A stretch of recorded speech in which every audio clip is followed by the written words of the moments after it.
Okay mga ka-trigger, welcome pong muli dito sa ating munting YouTube channel at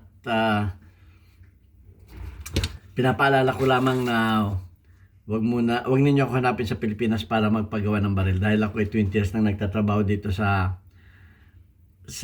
Kuwait sa Medin Shooting Range bilang isang firearms instructor, gunsmith at consultant. So hindi ninyo makukuha ang aking serbisyo dyan sa Pilipinas. Magtanong lamang kayo tungkol sa baril kung kayo may problema dito sa ating YouTube channel at hindi sa ating messenger dahil hindi po ako magiging private na tagaturo. Dito po tayo sa YouTube channel ko, Pinoy Firearms Instructor. Okay, at bago ako bumati at magpasalamat ay gusto ko lang basahin ang katanungan ni Rinaldo Arsinio. Sabi niya, tanong ko lang sir kasi may nagsabi na may double action daw galing sa gun, pumuputok tapos pag tumama, pumuputok ulit daw. Alam ko kasi double action ay baril, hindi bala. Okay, tama naman yung sinabi niya. At pinagtatalunan nga ito dahil ang sabi ni Angel, matanong ko po, bakit bawal na bumili ng double action na bala? God bless you po. Okay, ang sagot ko diyan, bakit bawal na bumili ng ano? Ang intensyon ng bala pag double action ay murder. Hindi pang ang baril kasi pwedeng hindi lang pang murder, pang suppress. Hindi lahat ay para pumatay. So, pag ikaw ay may double action na bala, anong intention mo? Di para pumatay. So, ayan. So, ang sabi naman ni Fred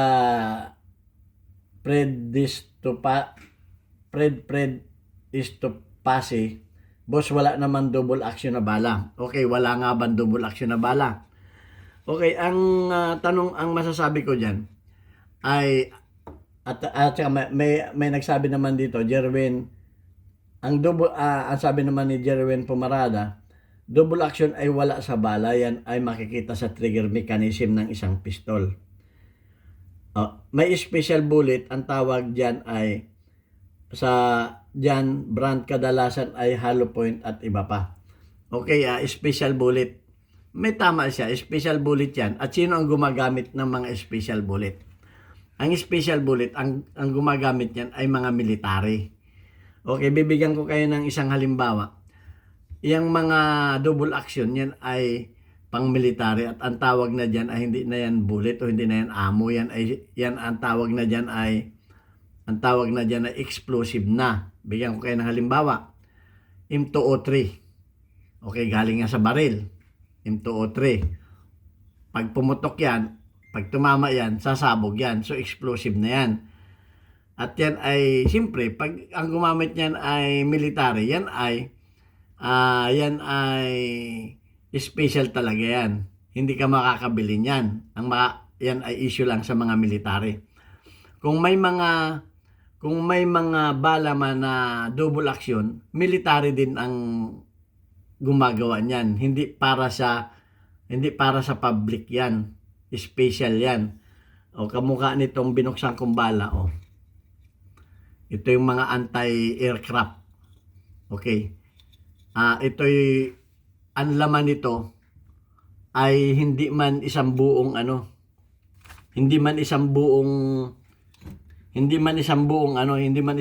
head. Ito ay dalawang laman ito. Dalawang laman. Isang pang dulo at isang pang dito. Kaya delikadong magbukas nito, baka sumabog. Okay? Kumbaga hindi ko na nakita yung yung laman nito eh. Kumbaga itong mga ganito ay kamukha niyang pula. May ibig sabihin yan. Yung ganyan may kulay. Explosive yan pagka mga ganyan. So, yan ay mga pang-military. Kaya ang sabi ang tama naman si Argel, bakit wala ka nang mabibili? Wala ka talagang mabibili. Pang-military lang yung Pero, may mabibili ka pang airgun. May mabibili ka pang airgun. Hindi man yung pang firearms. Kasi iba yung firearms pang mga pistol at mga rifle. Pang airgun, meron ka mabibili. So, ginagamit yan sa mga malalaking ibon. Okay, pag tumama yan sa buto, pumuputok uli. So, pero kung sabihin mong ibabala mo sa mga handgun at saka mga ordinaryong rifle na kagaya nung sa atin, wala kang mabibili niyan. Military lamang ang nagkakameron niyan at ini-issue lamang yan sa mga military. Lalo na kung may gera, insurgency, yan ay sa kanila lamang yan at yan ay hindi man mailalabas sa public. Pero, ang masasabi ko sa inyo, yung iba ay gumagawa ng kanilang sariling double action na bala. Hindi ko lang pwedeng ituro sa sa YouTube dahil yan ay bawal na bawal. So, kung paano paggawa niyan, ayan ay sikreto. Hindi man yan sabihin ninyo, sir, turuan mo ako. Hindi ko yan ituturo sa inyo. Dahil yan nga ay sikreto. So, yan ang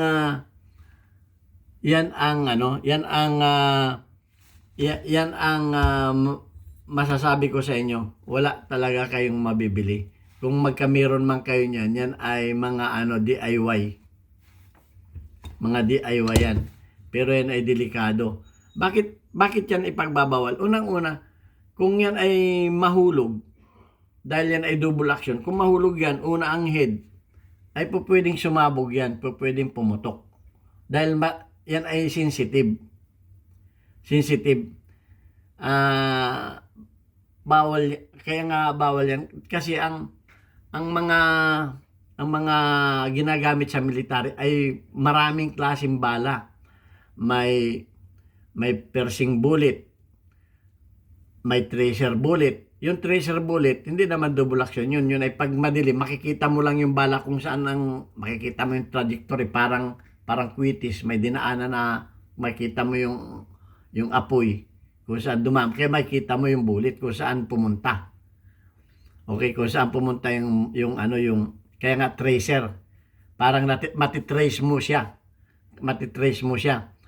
At yan ay pag tumama yan sa mga flammable ay sasabog. Yun ang mga purpose niyan. So, hindi ko alam kung makakabili ka ng mga tracer bullet. Ang alam ko bawal din yan. So, mag-comment kayo sa kung makakabili kayo niyan. Pero yan talaga ang ang mga purpose ng mga bala. Kamukha ng mga bomba. Yung mga inulog ng mga eroplano. May mga bomba na ngayon na drill bomb. Okay? Pag tumama sa alam ko yun, yung ginamit kay Saddam eh. Pag tumama sa isang building, may mag-activate yung drill. Bubutasin muna niya kung yung tinamaan niya, kung simento man yan, kung lupa man yan, babaon muna yan. Saka ngayon sasabog. Ganyan din ang mga bala. May mga pag sinabing bala, marami talagang bala. Pero may mga bala talaga na bawal sa mga sibilyan. At hindi ninyo mabibili. Okay, so ang sagot diyan ay meron pero wala. Yun ang sagot ko diyan, meron pero wala. Bakit? Ay hindi kayo makakakuha niyan. Kung meron man yan ay pang military lang. Hindi man yan pang sibilyan. So, ang mga military, marami ang top secret. Maraming top secret yan na hindi nila inilalabas. Marami pang mga bala na hindi natin alam. Sa totoo lang, kahit ako, hindi ko rin alam. Marami pang mga bala. Ang mga bansa, kanya-kanya ang iniisip. Walang inisip yan sa paggagawa ng mga bala at mga armas. At may mga pangsarili silang sa kanila lang. May bansa na iba-iba ang bala. May iba ang bala na ginagamit nila. Okay, iba ang bala ng mga yung mga nasa field, iba yung mga kasi malawak ang military eh. Pero sa civilian, ang allowed lamang talaga natin yung mga ordinaryong bala lang. Kasi nga, mas napakadelikado yan eh. Kung gamitin sa crime. Gamitin sa kung saan pa man. Maaring makasunog ng malaking komunidad. At saka yan, ang intention mo dyan ay murder. Kung maulihan ka niyan at yan ay ginamit mo ay murder, sigurado ang hatol agad ng judge ay murder. Kasi special yung ginamit mong bala eh. Special. O kung yan ay halimbawa, nag self-defense ka, pumasa ka sa self-defense, yung ano ng self-defense ay yung ano ng self-defense ay ano, o may attacker, mayroong danger in life, merong basta yung ano ng self-defense ay pumasok sa iyong ano, talagang wala ka nang magawa kasi may batas din ang ano eh, kumbaga, pero ang ginamit mo naman bala ay double action. Hindi ka papasa sa self-defense. Kasi ang intention mo talaga, kaya ka meron yan ay para ka pumatay. Yan ay opinion ko. Kahit hindi ako judge. Kung ako ang judge, yan ang aking ihahatol. Inotopsy. Ang bala mo ay double action. Ay intent to kill. Wala. Kasi ang alam ko sa self-defense ay wala kang intent to kill. Pero kung may intent to kill ka, yung double action na bala intent to kill yan eh. Hindi man to suppress. Kasi ang baril, pwedeng pang suppress lang. Halimbawa, para mo lang iparalisa ang isang ano. Kaya nga yan ay tinuturo din sa mga military na kung pwede mong iparalisa lang, isuppress siya, yun lang. Kaya nga may tinatawag na overkill. Okay? Pag overkill ka, ay hindi napapasok din sa ano hindi napapasok, hindi na yung argumento ng self defense ay hindi na mawawalang bisa na yung ano. Meron nga kasing ano sa Amerika nangyari, may nabasa rin ako ng istorya na yung pulis pinutukan niya ng marami yung ano, yung kriminal. Na ano siya, na nakasuhan din siya ng overkill. Kasi ay bagsak na yung tao, pinuputukan mo pa. Hindi po pwede yung sa ano, kahit kapamilitary na murder na lalabas nun, bagsak na putok ka pa ng putok. Ang katuwiran ng pulis malaking tao daw yung kriminal. Pero hindi pa rin pumasa sa batas. So, ganon ang dapat kasi. Kaya nga nagtuturo din ako ng kaunting kalaman, yung sinasabi ng ating isang commenter na ipagpaubaya na natin sa abogado yan. Ngayon katong parang anong ko na rin, dahil ako'y nagtuturo ng tungkol sa baril, dapat may kaunti rin tayong alam sa batas. Na ang akala natin, pag gumamit tayo halimbawa, gumawa tayo ng bala na double action, ginamit natin sa self-defense, hindi po tayo lulusot. Pag yan ay inotopsy at ang bala na ginamit natin ay homemade, na gumawa tayo ng bala na double action o tayo nagkaroon ng bala na double action, magagamit natin. Ang payo ko, wag na tayong gumamit ng mga double action na yan at wag na tayong gumawa pa niya dahil murder ang kakaano natin. Okay, ang kasagutan ko diyan, meron, pero hindi sa mga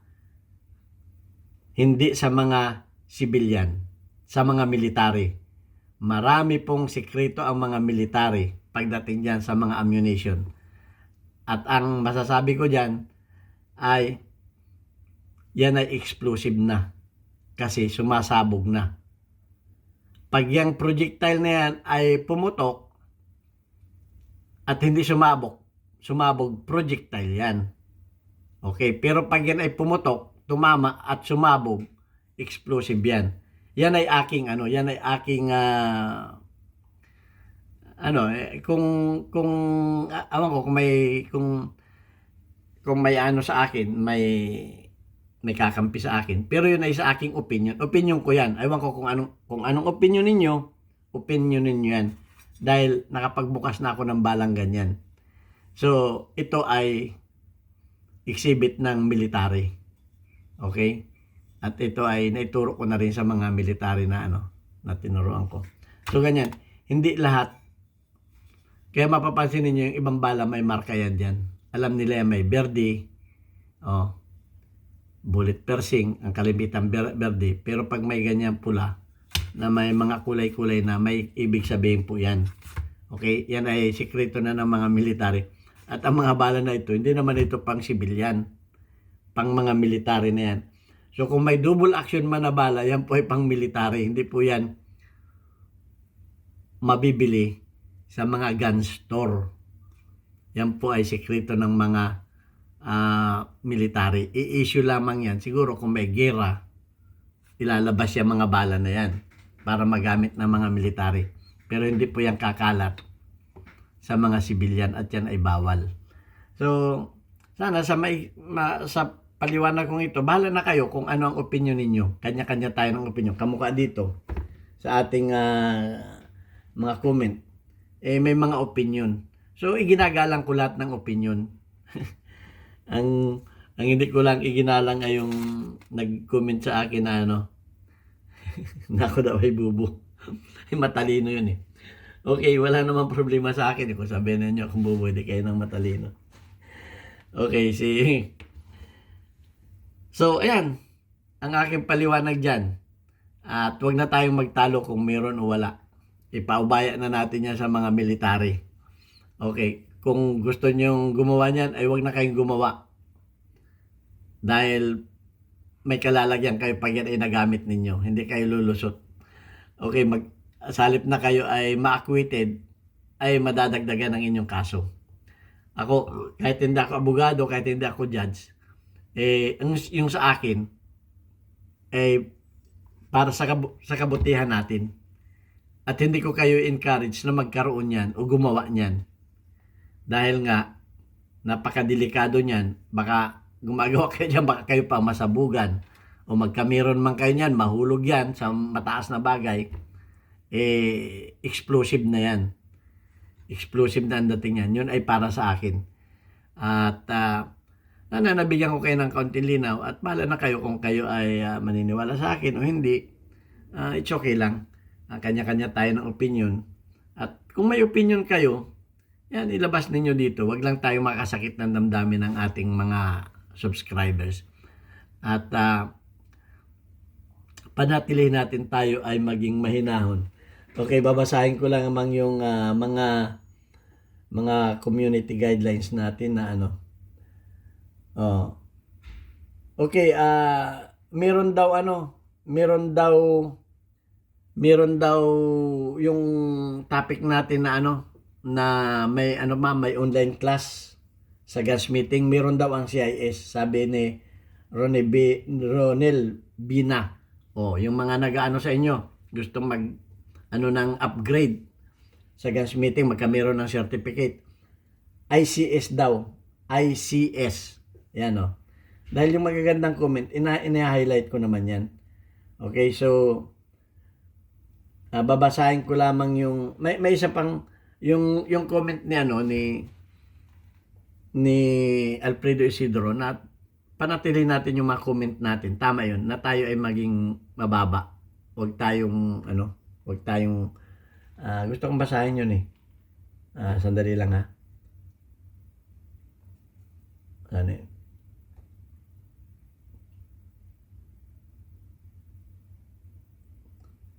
Okay. Basta yun na yun. Huwag tayong makakasakit ng damdamin, yun ang ibig niya sabihin. Okay, ang ating community spotlight, weekly highlight of your most engaged audience members, including your top commenters. Okay, si Boy Umay ay nananatiling 100 plus. Si Pilri _Ria, si Phil Solar ay 13 engagement. Si Son Angelo ay 74. Si Mickey Paul ay nanatiling isa. Si Angel ay 38. Si Angel ng USA. Okay, si Boy Umay ay from Riyadh, Saudi Arabia. Okay, shout out kay Boy Omay, kay Phil Solar, kay Son Angelo, Miko Paul, at kay Angel. Okay, mag-comment lang kayo at mag-share, mag-thumbs up, mag-like ng ating mga videos para isama rin kayo. I-random yan ng YouTube at mapasama rin kayo sa ating mga community spotlight. Okay, sa ngayon yan muna aking isa-shout out. Thank you very much sa inyo. At God bless us all hanggang sa muli nating video. Thank you very much.